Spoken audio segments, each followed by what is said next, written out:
So thank you very much to the organizers for inviting me to give this presentation. My name is Jan Strube, and I will tell you a little bit about how I have used Julia in high energy physics analysis. So we're gonna, PowerPoint, there we go. So the goal of this is not to tell you that Julia is the greatest thing that you've ever seen and you should just drop everything and move over.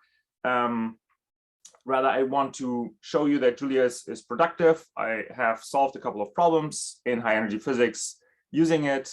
Of course, there's always more than one way to do it. And I want to demonstrate here that Julia is one way to do it, and it's a very productive way. There's a list of case studies at Julia Computing if you're interested in how other people are using it. So then you can find out more there. So I will not give a comprehensive overview of all the language features that you have. Rather, I'm going to tell you a little bit about a couple of use cases I've had and the features of the language that enabled me to be productive in these use cases. So I will specifically talk a little bit about the interactivity and ease of use. And then we've had a little student project where we implemented convex hull for a 3D shower shape in a colorimeter. And I'm going to say a little bit about that. Then I will have 1 or 2 slides on the interoperability with Python and C++. Obviously, that's important, specifically Python for this conference, but also C++. Obviously, there's a lot of useful C++ HEP code. And I'm going to show you how we interface with that. And then just an example for an algorithm that we implemented in pure Julia. And then I want to close out with wrapping all of these different pieces up and tying them in a multi-threaded processing application that I think just demonstrates the different workflows that we have in high energy physics. So I don't have a lot of specific code examples. I think the scope of this talk would just be too much for this talk. So there's links in the slide deck. If you click on the links, there's a GitHub repo that you can look at that has all the code examples that we used in our paper. The paper is linked here as well. So if you're interested, I invite you to click on this and follow along that way. Okay, so like I said, I'm not going to give a completely comprehensive overview. This is too much for this kind of talk, but I want to give you a specific example. So we had the following problem. I wanted to study ILC colorimeter clusters. They have thousands of hits. They have 3D shower shapes. So what if we treat them like a rigid body and improve our analysis of the particle ID in the colorimeter that way? I had a student with a strong background in computational methods and an interest in visualizations. And I had a lot of linear collider IO, LTIO format files. So I didn't want to convert everything first before the student could be productive. So I wanted to have something that would work with that format. And then I had a couple of issues I wanted to solve, algorithms that I wanted to implement, fractal dimensions, and a couple of other things. So it was important that the language that we choose just is easy, makes it easy to implement these algorithms. So I had the following options: C++. The student didn't know C++. I didn't really want to spend time teaching all of the concepts behind memory management and help debug segmentation faults. So we didn't do that. Java would have been fine. He had actually used Java in his class. But then I would have been left with a lot of Java code, and there's just a shrinking role for Java in HEP. Python would have been okay, I think. We could have done, implement the algorithm naively first, then improve the speed of the slow parts. But I thought I don't want to go through this. I want to skip this kind of speeding up step. I want to see if Julia can help tick all of those boxes. And I knew that it had been used for numerical algorithms. I knew there is good support for linear algebra. I had written the interface with the LTIO, so I wanted to see if this works for us. So then let's talk about the interactivity. The Ju in Jupyter is actually for Julia. So the interactivity has been there basically from the beginning of Jupyter. Julia was part of this ecosystem. I don't have to tell you that it's excellent for teaching. And I think especially for summer students, for students who implement new algorithms, who learn new concepts, this interactivity is really key. Julia works in these Jupyter Hub servers at DAISY or at CERN. As far as I know, without problem. I've been using it a lot at DAISY. Another thing that's useful and important for summer students, I think, is this excellent support for packages. There is very little need, or in my case, there was no need to compile anything. Everything could just be installed out of the box. There were no version incompatibilities. Everything just was there. And I think the reason for this partly was because Julia has this excellent support for packages baked in. You have a package mode in the command prompt in the REPL. There's a central registry where you, if you feel like your package is mature enough, you register it there, and then everybody can just add your package from that central repository. And an important feature is it has native support for tests. So that really encourages people to just include tests by default in their packages. And that has the advantage that a lot of these packages have tests. And if you want to know how to use the package, the tests are a good first step to see how these features are being used.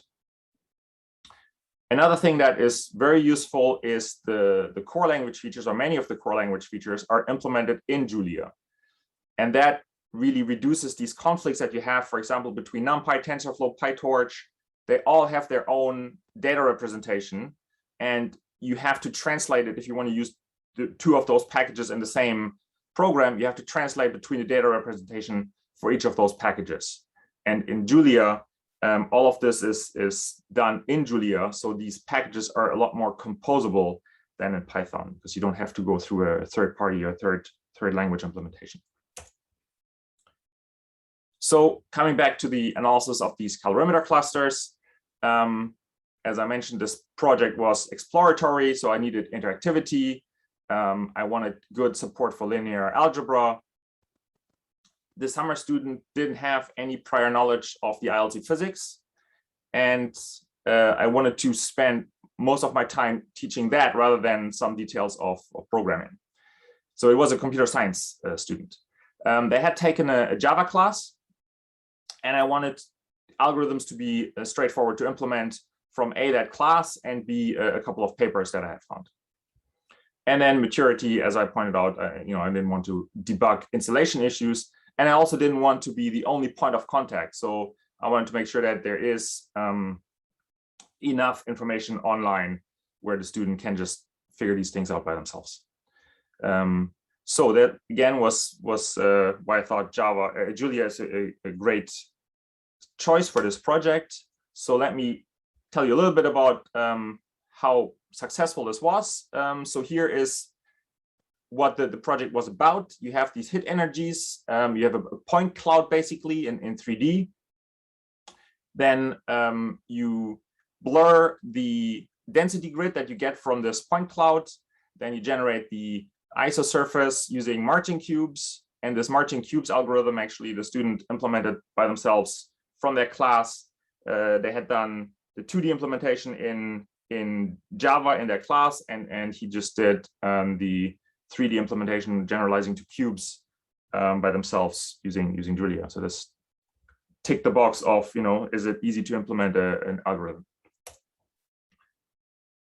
So then when you put this together, you see these shapes, and the visualizations here are done in Blender. But the data obviously is generated in Julia. And you see these different shower shapes. So pions look by eye very different from electrons, which look, again, very different from muons. So can we utilize that information? We generated these convex hulls around the shower shapes, and then we used a couple of volume ratios, for example, and on the next slide I'll show you another item to separate these shower shapes and to do particle ID in the calorimeter that way. And there's a link here on where this code is published. So this is the result of this little project. I don't want to go into too much detail here. The fractal dimensions were implemented from a paper that was published at the time of my study that somebody else had done, and we just took this code and or took the paper, the definition of the algorithm in the paper, and implemented that in code.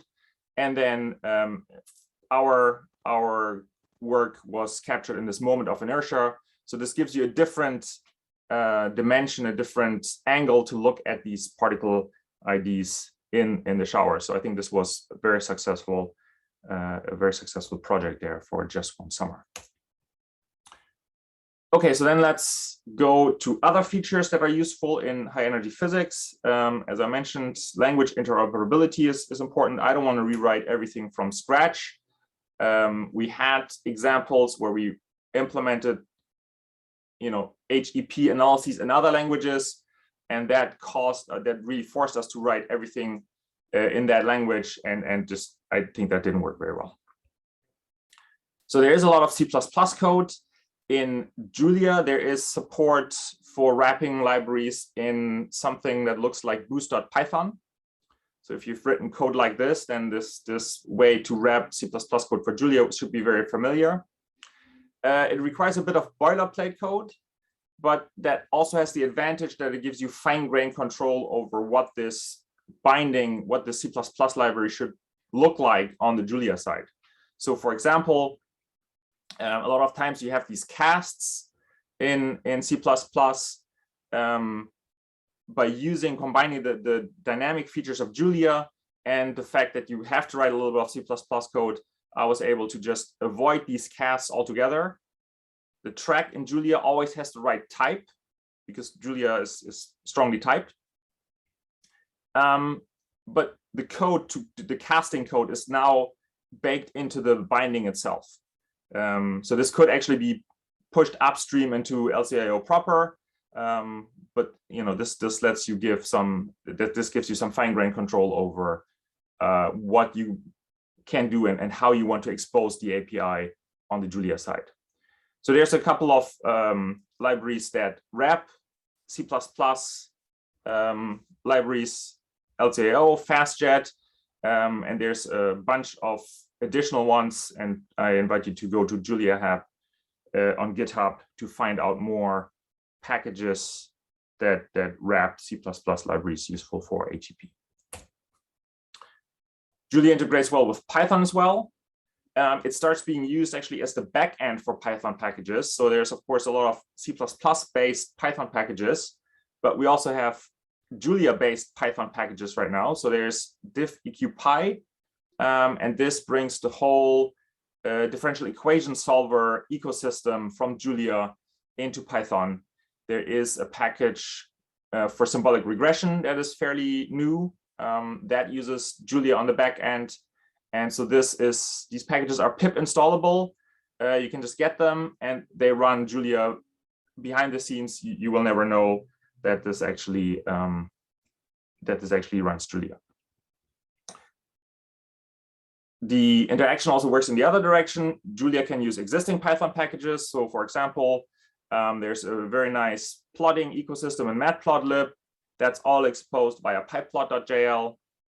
There is uproot is wrapped for Julia, and now there's also the beginnings of a pure Julia implementation of uproot. I just wanted to mention this here for completeness, but the interaction really works in both directions, and it's pretty transparent.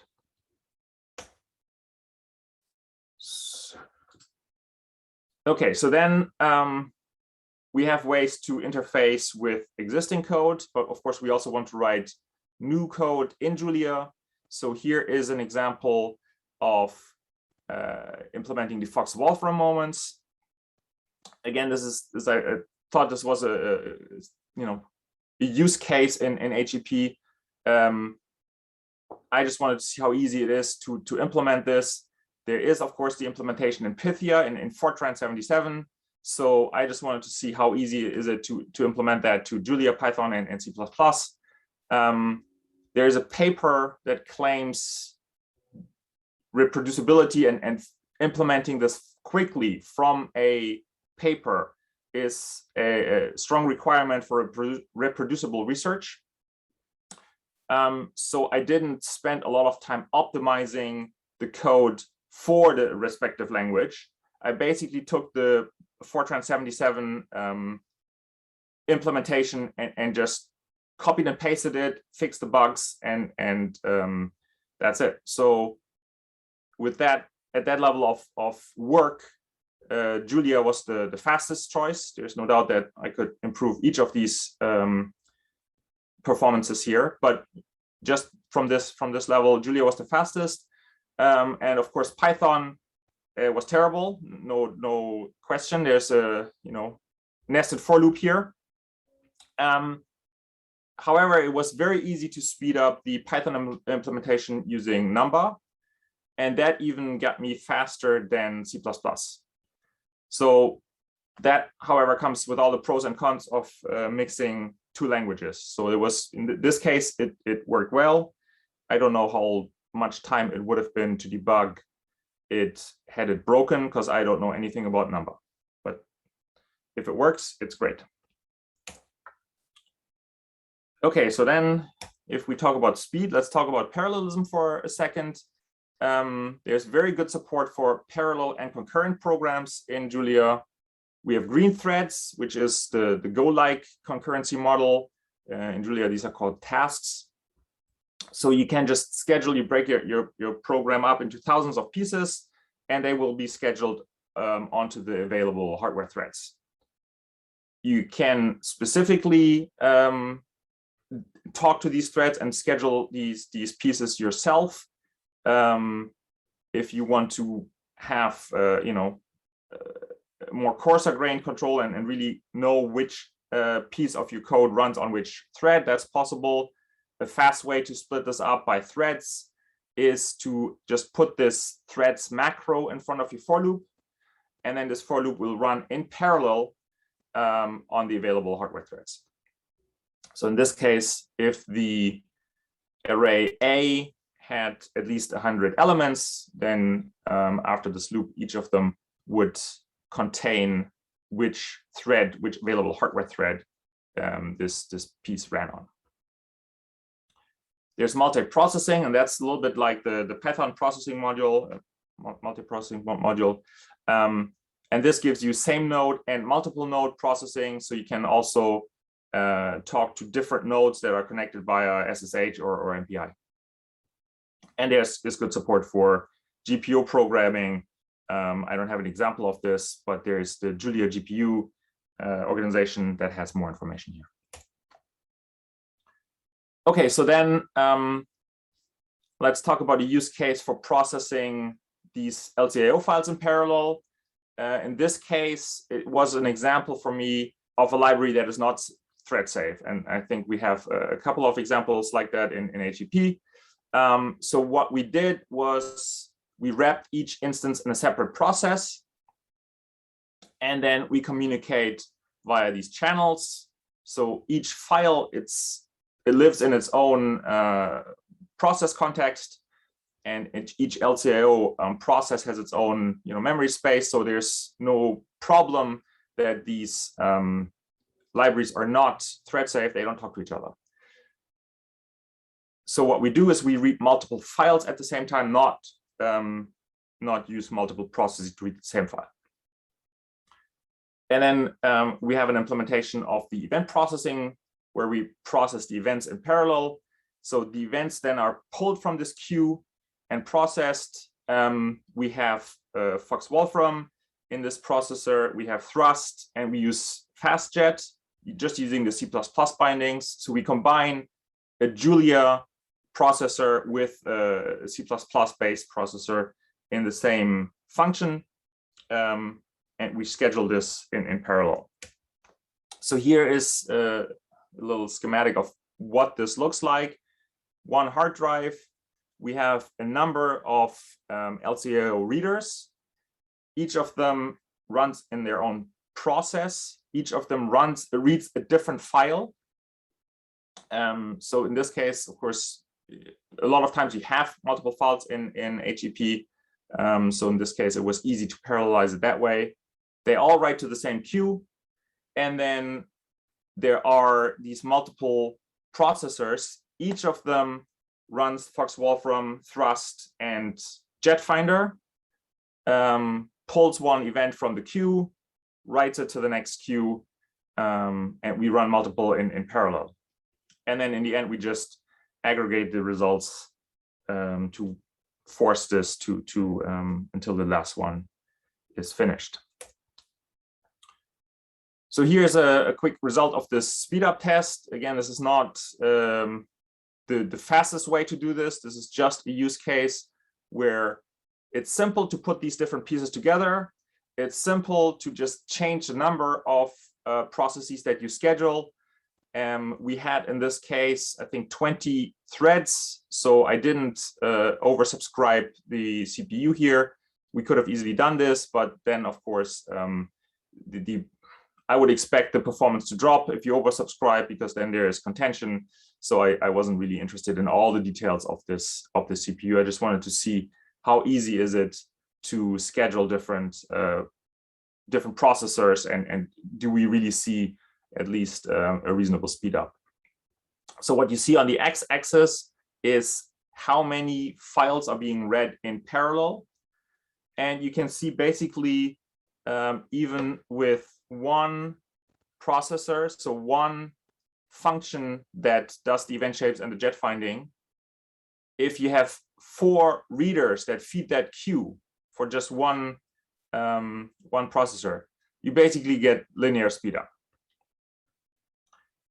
So this really shows you how I/O limited this application is in this case. And then as you schedule more processors, you get speed up.